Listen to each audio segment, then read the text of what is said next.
could be better, right? There's always this notion that the grass is somehow greener and more lush somewhere else, just not where we are. Have you ever found yourself thinking, what would have happened if you'd taken that job offer? Or what if you'd broken up sooner with that toxic ex? What if you'd said yes to that trip to Europe? Or what if you had chosen to pursue a career in music, or in film for that matter? Or what if you decided to stay in your hometown rather than move to wherever it is you are? Maybe you'd be famous by now. I want to be famous.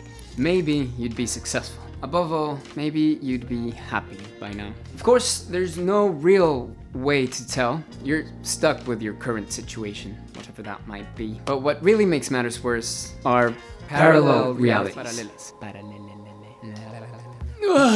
The very probable fact that there exists an infinite amount of parallel universes where there is almost certainly a version of you that is or has what you want most at this very moment. Right now. Yeah. Everything would be easier were it not for the fact that, in theory, there's another version of me somewhere that is definitely doing, being, or having some of the things that I want in this reality.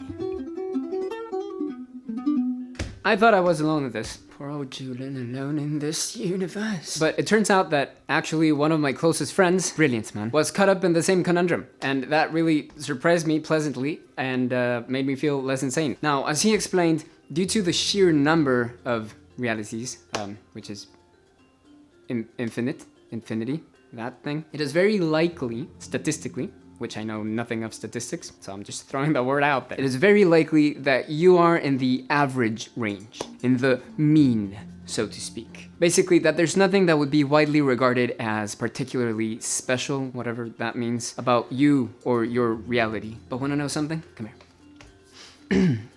It is also very, very, very, very probable that those other yous that have what this you wants are wanting something else, and are themselves, alas, unsatisfied as well.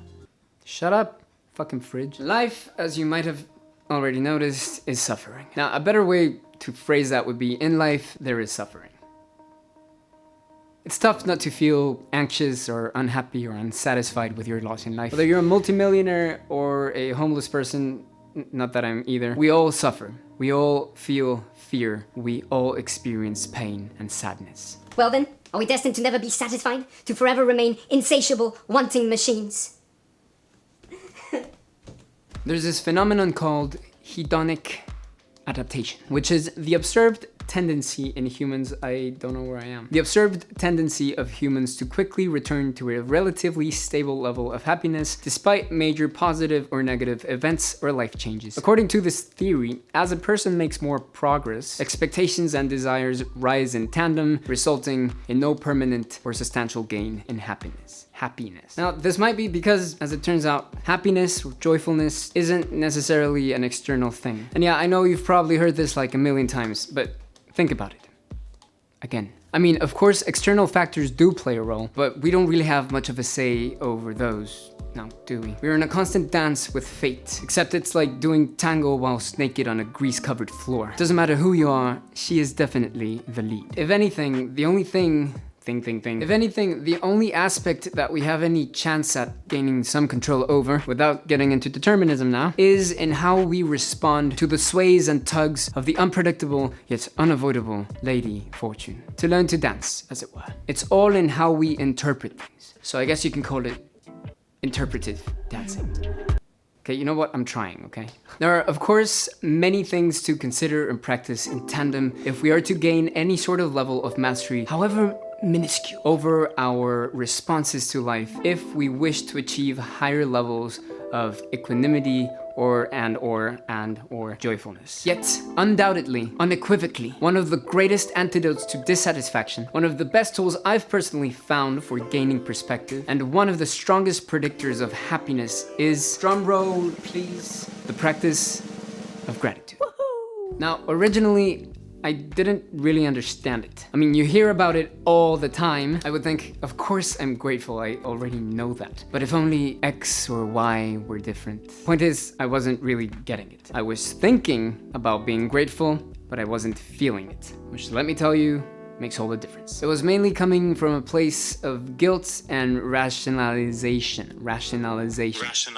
However, once I was able to really tap into my curiosity surrounding the subject, I realized that it really is a completely personal and internal endeavor, which is when things began to change. You aren't saying thank you to anyone in particular, and you don't have to share it with anybody, although that can be nice to do from time to time. There are several studies, which I do not have, that demonstrate how dedicating actual time to going through a list of things that you're grateful for can dramatically improve your day and consequently your life and overall levels of happiness and satisfaction. It really is very simple, which is why I feel it gets overlooked so easily and so often. Allow me to explain some of the machinations behind gratitude. In essence, it's a fantastic way of gaining perspective. I've said this like 30 times now. To reset your point of view. Things are. They just are what they are. It's how we interpret them and the context that we ascribe that codes to them in meaning and emotion. A good exercise in gratitude is to travel to way shittier realities and then zoom back out to yours and contrast them. Not that bad anymore, huh? And you don't have to go that far. I mean, just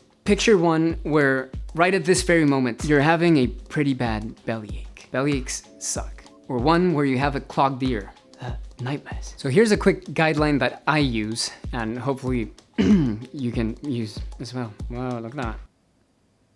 Those are my hands reflecting light. Wow. You can either write it down or go through it in your head, which is what I do. The important thing is to really dedicate a slot of time and attention to it. So start with the basics. Health. Are you alive, and how well alive are you? How much of your body do you still have intact? Can you breathe? Can you move? How many types of food can you process? How about the health of your loved ones? That's a good one. Sustenance. Are you gonna starve today? Shelter.